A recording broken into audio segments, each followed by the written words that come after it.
ایک خاص ایجنڈا تھا، ایک نکاتی ایجنڈا تھا، اور وہ تھا جناب یسوع المسیح کی موت۔ میں نے آپ کو پچھلے پروگرام میں بتایا تھا کہ یہاں تک آتے آتے جناب یسوع المسیح کی ذات یہودی مذہبی اسٹیبلشمنٹ کے لیے ایک بہت بڑا خطرہ بن چکی تھی۔ ان کو یہ خطرہ تھا کہ لوگ اگر جناب مسیح کے پیچھے چلنے لگے تو پھر ان کی کیا اہمیت، ان کی کیا وقت رہ جائے گی۔ وہ آپس میں اکٹھے ہوئے اور انہوں نے کہا کہ اس شخص کا زندہ رہنا ہمارے حق میں بہتر نہیں ہے، بہتر یہ ہوگا کہ اس کو موت کے گھاٹ اتار دیا جائے۔ ان لوگوں میں جناب مرقس ہمیں بتاتے ہیں کہ کاہن تھے اور فقیہ تھے، یعنی وہ لوگ جن کا مذہب پر اختیار تھا، وہ لوگ اکٹھے ہوئے اور جناب مسیح کی موت کے بارے میں منصوبہ سازی کرنے لگے۔ ان کے لیے یہ بھی ایک خطرہ تھا کہ اگر انہوں نے جناب یسوع المسیح کو عید فصح یا عید فطیر کے دنوں میں پکڑوایا یا ان کو قتل کروایا تو لوگ ان کے خلاف بغاوت نہ کر دیں۔ جناب یسوع المسیح کی موت مبارک کے ارد گرد نظر آنے والے کرداروں میں جو کردار سب سے پہلے ہمارے سامنے آتے ہیں وہ کاہن ہیں اور فقیہ ہیں۔ یہ یہودی مذہبی علماء ہیں، اور جناب یسوع المسیح کی موت مبارک میں ان کا کردار ہمارے سامنے آ گیا۔ وہ چاہتے ہیں کہ جناب مسیح کو قتل کروایا جائے، جناب مسیح کو رومیوں کے ہاتھ پکڑوایا جائے اور ان کی ذات پر کوئی ایسا الزام لگایا جائے کہ رومی حکومت ان کو سزائے موت دینے پر مجبور ہو جائے۔ لیکن پچھلے پروگرام میں بھی میں نے آپ کو بتایا تھا وہ عید گزر جانے کا انتظار کر رہے ہیں۔ دوستو، اس کہانی میں ہمیں بہت سارے کردار نظر آئیں گے۔ جیسے جیسے منظر تبدیل ہوتا جائے گا مختلف کردار ہمارے سامنے آتے چلے جائیں گے، لیکن اس پوری کہانی کا، اس پورے ڈرامے کا ایک ہدایت کار بھی ہے، اور وہ ہدایت کار ہمیں نظر نہیں آتا، لیکن اس ہدایت کار کی موجودگی کا ہمیں علم ضرور ہو جاتا ہے۔ مذہبی علماء جناب مسیح کو قتل کروانا چاہتے ہیں، لیکن عید کے دنوں میں نہیں۔ اس ڈرامے کا ہدایت کار جناب مسیح کو مصلوب کروانا چاہتا ہے، اور عین عید فطیر کے دن۔ کردار مختلف ہیں، ہدایت کار ایک ہے، اور وہ ہدایت کار ہے خدا تعالیٰ کی اپنی ذات مبارک۔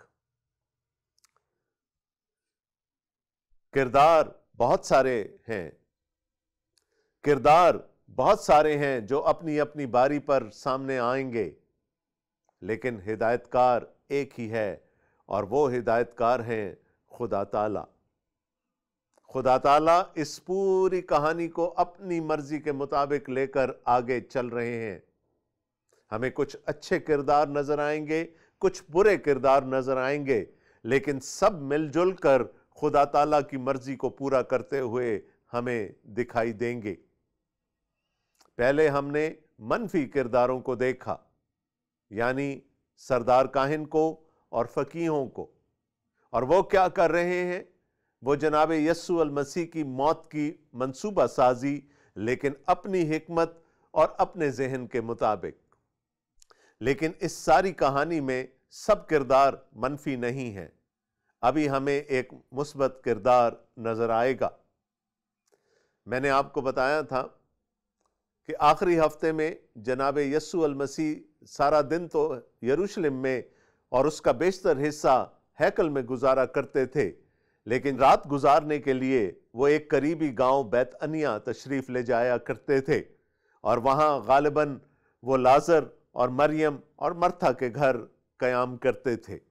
جب شام ہوئی تو جناب مسیح اپنے معمول کے مطابق بیت عنیہ تشریف لے گئے، لیکن آج وہ مریم اور مرتھا اور لازر کے گھر نہیں گئے، بلکہ ایک شخص جس کا نام ہمیں شمعون کوڑی بتایا جا رہا ہے، اس کے گھر تشریف لے گئے۔ اور ہمیں یہ بتایا جا رہا ہے کہ شمعون کوڑی کے گھر میں ایک دعوت تھی۔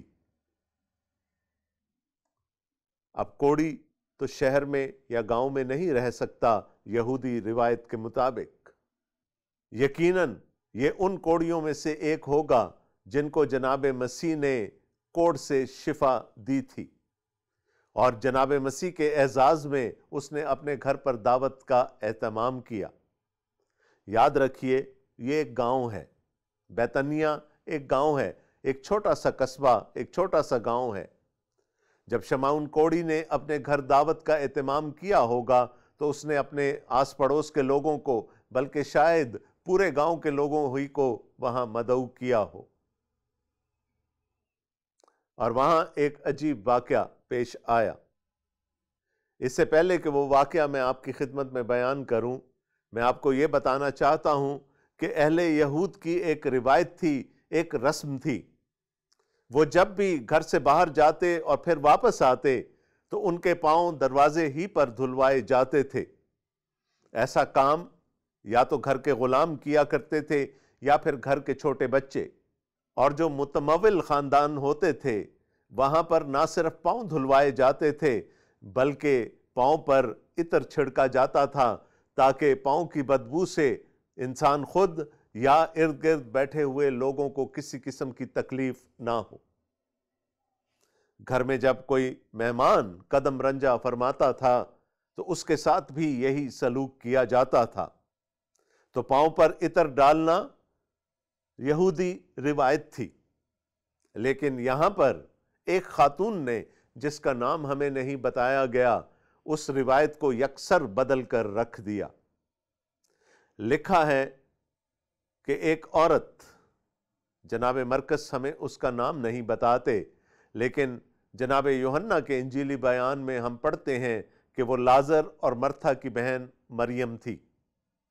یاد رکھیے گا، یہ وہی مریم ہے جس کے بھائی لازر کو جناب مسیح نے موت کے چوتھے روز قبر میں سے زندہ باہر نکالا تھا۔ اپنے اظہار تشکر کے لیے شمعون کوڑی نے گھر پر دعوت کا اہتمام کیا۔ مریم نے اپنا تشکر ایک اور انداز میں پیش کیا۔ لکھا ہے کہ وہ جٹا ماسی کا خالص عطر لے کر آئیں۔ یہ عطر نہایت ہی بیش قیمت تھا۔ جٹا ماسی کی پیداوار ہندوستان کے علاقوں میں ہوتی تھی اور یہ نہایت ہی خوشبودار پودا تھا۔ اس کا عطر بہت ہی بیش قیمت تھا اور تقریباً اس حوالے کے مطابق 300 دینار میں بکتا تھا۔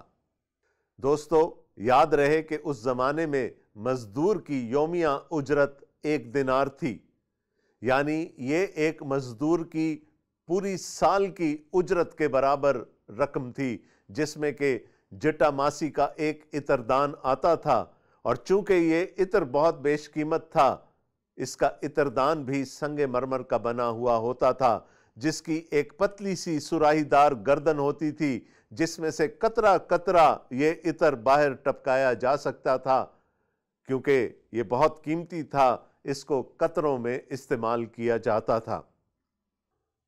ان خاتون نے، ہم مان لیں کہ وہ مریم تھیں، قطرہ قطرہ عطر جناب مسیح کے سر پر نہیں انڈیلا، بلکہ لکھا ہے کہ انہوں نے اس عطر دان کو توڑ دیا، یعنی اس کی گردن کو توڑ دیا تاکہ پورا کا پورا عطر جناب یسوع المسیح کے سر پر انڈیلا جا سکے۔ جس عطر کا ایک قطرہ نہایت خوشبودار ہو، جب اس کی پوری سراہی یا اس کا پورا عطر دان انڈیل دیا جائے گا تو آپ فضا کے مہک جانے کا اندازہ کر سکتے ہیں۔ یقیناً وہ خوشبو بہت دور دور تک گئی ہوگی، اور وہ عطر صرف جناب یسوع المسیح کے سر پر ہی نہیں ٹھہرا ہوگا، بلکہ ٹپک کر ان کے کپڑوں پر، ان کے جسم مبارک پر بھی گرا ہوگا۔ اب وہاں بہت سے لوگ تھے، ان میں سے بہت سو نے یہ سب کچھ ہوتے ہوئے بھی دیکھا ہوگا۔ جنہوں نے نہیں دیکھا ہوگا انہوں نے معلوم کیا ہوگا کہ اس خوشبو کے آنے کا سبب کیا ہے، اور ان کو بتا دیا گیا ہوگا۔ ان لوگوں میں سے کچھ لوگوں نے شکایت کی کہ یہ تو سراسر اسراف ہے، پیسے کا ضیاع ہے۔ یہ عطر اگر بیچ دیا جاتا تو 300 دینار سے زیادہ کا بکتا، اور اگر وہ رقم غریبوں میں، یتیموں میں، بیواؤں میں تقسیم کر دی جاتی تو یقیناً اس کا ثواب بہت بڑا ہوتا۔ دوسرے انجیل نویس ہمیں یہ بتاتے ہیں کہ یہ اعتراض کرنے والے اور کوئی نہیں تھے بلکہ جناب یسوع المسیح کے اپنے ہی ایک حواری یہودا اسکریوتی تھے۔ یہودا کے بارے میں ہم تھوڑی دیر بعد مزید تفصیل جانیں گے۔ یہاں پر لکھا ہے کہ جناب یسوع المسیح خود اس خاتون کے دفاع کے لیے میدان میں اتر آئے۔ انہوں نے کہا اس خاتون نے کچھ غلط نہیں کیا، میں اس دنیا سے جانے والا ہوں، میں ہمیشہ کے لیے تمہارے پاس نہیں رہوں گا، غریب غربا ہمیشہ تمہارے پاس رہیں گے، تم جب چاہو ان کی خدمت کر سکتے ہو، ان کی داد رسی کر سکتے ہو۔ انہوں نے کہا اس عورت نے اپنی عقیدت کا، اپنے احترام کا، وہ محبت جو اس کے دل میں میرے لیے ہے، اس کا اظہار یہ عطر میرے سر پر انڈیل کر کیا ہے، اور یہ میری نظروں میں نہایت بیش قیمت ہے۔ یہ اس عورت کی عبادت ہے۔ یہاں پر میں آپ سے ایک سوال کرنا چاہتا ہوں۔ مریم نے عبادت کی، مریم نے اپنی عقیدت کا اظہار کیا، اپنی محبت کا اظہار کیا، نہ صرف وہ کمرہ بلکہ وہ پورا گھر، بلکہ وہ پورا محلہ اس خوشبو سے مہک گیا۔ مریم کی عبادت سے لوگوں کو خوشبو آئی۔ جب میں اور آپ عبادت کرتے ہیں تو کیا ہماری عبادت سے بھی لوگوں کو خوشبو آتی ہے؟ کیا لوگوں کو نظر آتا ہے کہ ہم جس معبود کی عبادت کر رہے ہیں اور جس طریقے سے کر رہے ہیں وہ نہایت ہی راحت انگیز ہے؟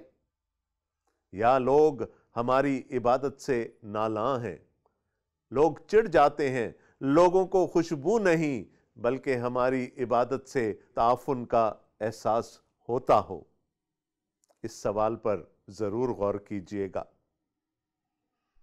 اس کے بعد جناب مسیح نے فرمایا کہ اب میری موت کا وقت بہت قریب ہے۔ جناب مسیح نے فرمایا اس عورت نے دفن کے لیے میرے بدن کو تیار کیا ہے۔ جناب مسیح کو معلوم تھا کہ اب ان کی موت نہایت قریب ہے۔ ان کو یہ بھی معلوم تھا کہ جب وہ اس دنیا سے رحلت فرمائیں گے تو اتنا وقت نہیں مل پائے گا کہ ان کے بدن کو دفن کے لیے تیار کیا جا سکے۔ انہوں نے کہا اس عورت نے پہلے سے وہ سارا کام کر دیا، میرے بدن کو دفن کے لیے تیار کر دیا ہے۔ اور پھر اس کے بعد ایسی بات فرمائی کہ جس سے کہ ہمیں یہ کام کرنے والی خاتون یعنی مریم کی خوش بختی کا اظہار ملتا ہے۔ انہوں نے کہا جہاں جہاں انجیل کی منادی ہوگی، اور اس سے پچھلے باب میں وہ بتا چکے ہیں کہ دنیا کی انتہا تک انجیل کی منادی ہوگی، انہوں نے کہا جہاں جہاں انجیل کی منادی ہوگی وہاں وہاں اس عورت کا اور جو کچھ اس نے کیا اس کا ذکر کیا جائے گا، یعنی مریم کی محبت کا جو وہ جناب یسوع المسیح سے رکھتی تھیں، ان کی احترام کا اور ان کی عبادت کی خوشبو کا ذکر دنیا کے کونوں تک، دنیا کی انتہا تک کیا جائے گا۔ سوچیں دوستو، کیسی عبادت تھی وہ، کیسی عبادت تھی، اور کس کی عبادت تھی کہ جس کی خوشبو رہتی دنیا تک، دنیا کے کونوں تک محسوس کی جائے گی۔ کاش خدا تعالی ہمیں یہ توفیق دے کہ ہم بھی اس طور پر جناب یسوع المسیح کی عبادت کر سکیں کہ ہماری عبادت کی مہکار بھی دنیا کے کونوں تک پہنچ سکے۔ پہلے منفی کردار جو ہمیں نظر آئے وہ سردار کاہن اور فقیہ تھے۔ وہ جناب یسوع المسیح کی موت کی تیاری کر رہے ہیں، موت کی منصوبہ سازی کر رہے ہیں۔ جو اگلا مثبت کردار ہمیں نظر آیا وہ مریم کا ہے، اور جو کچھ مریم نے کیا اس کے بارے میں جناب مسیح نے کہا کہ اس کی مہکار رہتی دنیا تک محسوس کی جائے گی۔ اب ہماری توجہ ایک اور کردار کی طرف، یعنی یہودا اسکریوتی کی طرف کروائی جا رہی ہے۔ یہودا 12 حواریوں میں سے ایک حواری تھا، 12 شاگردوں میں سے ایک شاگرد تھا، اور ہمیں بتایا گیا ہے مختلف اناجیلی بیانات میں کہ جو پوٹلی تھی، جو رقم تھی جو شاگردوں کے اور جناب یسوع المسیح کے استعمال میں آتی تھی، وہ یوحنا کے پاس رہتی تھی، یعنی وہ اس چھوٹے سے گروہ کا خزانچی تھا۔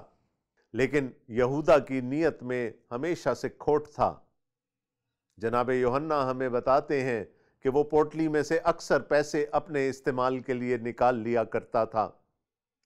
یہاں پر بھی جب اس نے مریم کو جٹا ماسی کا تیل جناب مسیح کے سر پر ڈالتے ہوئے دیکھا تو اسی نے کہا کہ یہ بیچ کر غریبوں کو دیا جا سکتا تھا، یعنی وہ 300 دینار خزانچی ہوتے ہوئے میرے پاس آتے اور پھر میں دیکھتا کہ ان کا استعمال کس طرح سے کیا جانا ہے۔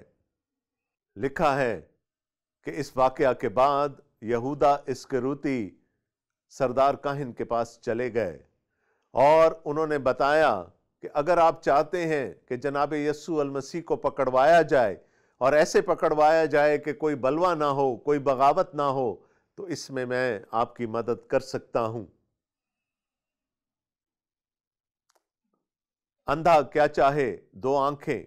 سردار کاہن نہایت خوش ہوئے اور انہوں نے یہودا اسکریوتی کے لیے کچھ رقم کا انعام مختص کر دیا۔ باقی جگہ پر ہم پڑھتے ہیں کہ 30 چاندی کے سکے یہودا کو دیے گئے تاکہ وہ جناب یسوع المسیح کو گرفتار کروا سکے۔ یاد رہے کہ یہ وہی رقم ہے جو کہ شریعت میں، خدا تعالیٰ کی شریعت میں، موسوی شریعت میں ایک غلام کو چھڑانے کے لیے مقرر کی گئی تھی۔ ایک اور کردار، ایک اور منفی کردار ہمارے سامنے آیا، اور وہ تھا یہودا اسکریوتی کا۔ دوستو، پھر سے آپ کو یاد دلاتا چلوں کہ کردار تو ایک ایک کر کے ہمارے سامنے آ رہے ہیں، لیکن ہدایت کار پیچھے پس منظر میں موجود ہے جو سب چیزوں کو اپنی رضا کے مطابق، اپنی مرضی کے مطابق گھما رہا ہے تاکہ وہی کچھ ہو جو خدا تعالیٰ کی اپنی رضا ہے۔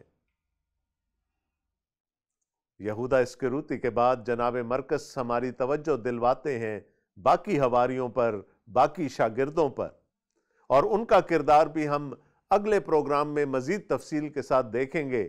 لیکن یہاں پر چونکہ ایک عید منائی جانی تھی اور اسی طریقے سے منائی جانی تھی جس کا کہ روایتوں میں اور شریعت میں ذکر تھا، اس لیے شاگرد جناب مسیح کے پاس آئے اور انہوں نے سوال کیا کہ آپ کہاں چاہتے ہیں کہ ہم آپ کے ساتھ عید فصح منائیں؟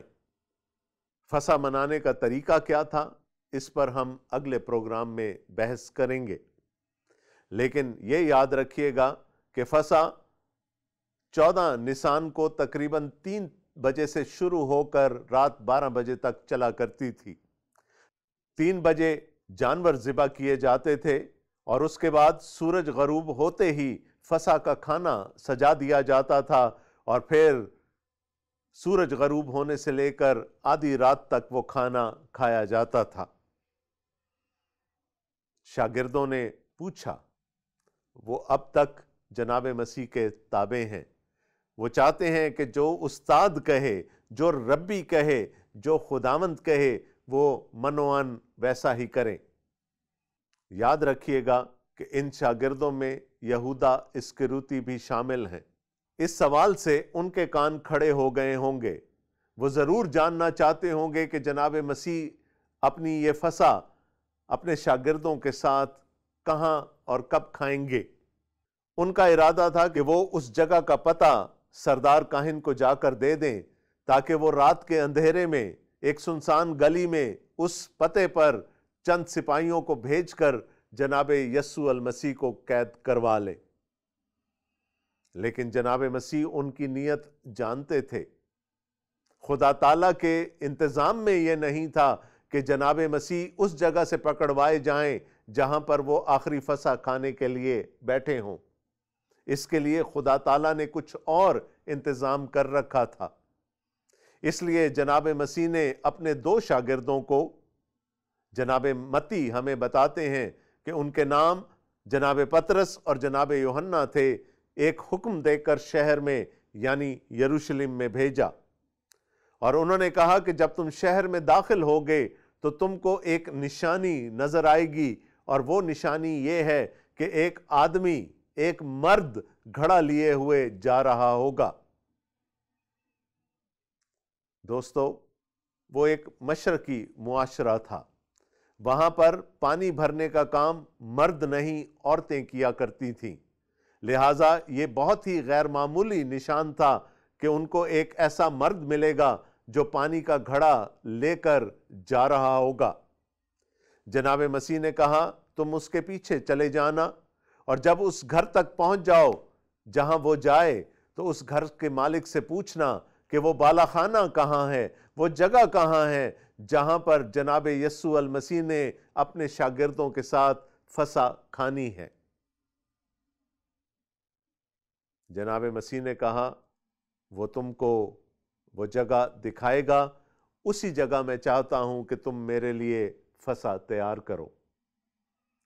جناب مسیح نے کہا وہ تم کو پہلے سے آراستہ ایک کمرہ دکھائے گا، یہ وہی جگہ ہے جہاں میں تمہارے ساتھ فسح کھاؤں گا۔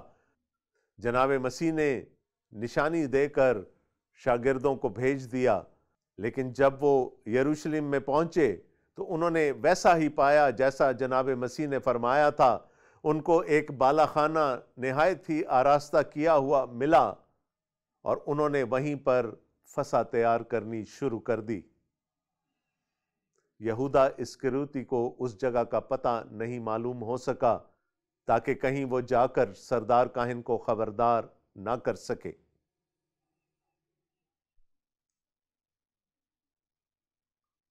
بارہ شاگردوں میں سے، 12 حواریوں میں سے ہم نے ایک منفی کردار کو دیکھا، وہ کردار جو پیسوں کے عوض اپنے مالک کو، اپنے خداوند کو، اس شخصیت کو جس کے ساتھ اس نے 3 سال گزارے ہیں، بیچ دینا چاہتا ہے۔